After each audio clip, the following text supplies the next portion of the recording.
Why do you stand looking up toward heaven? The two men in white robes say.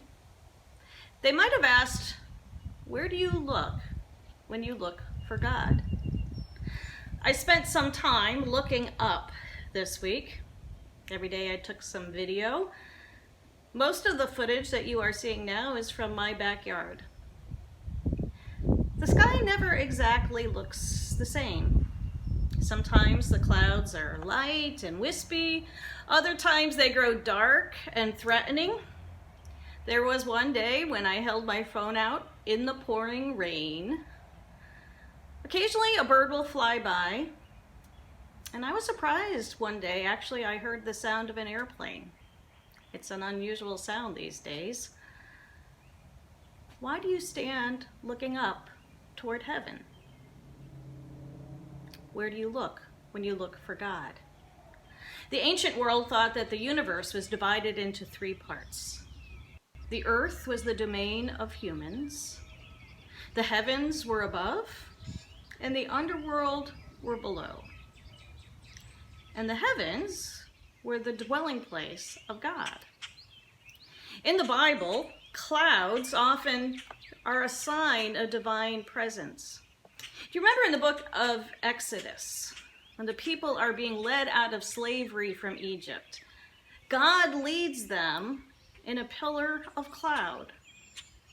Where should they go next? Look for the cloud.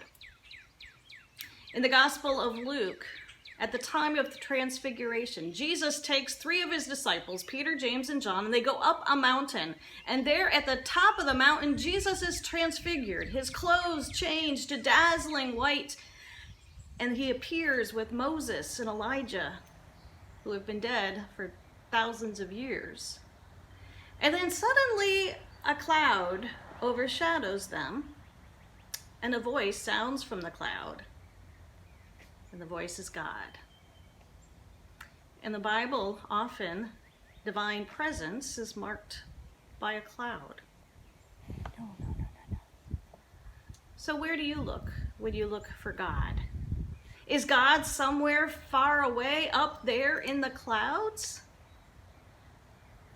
I remember the very first time I ever flew in an airplane. I was in 4th grade.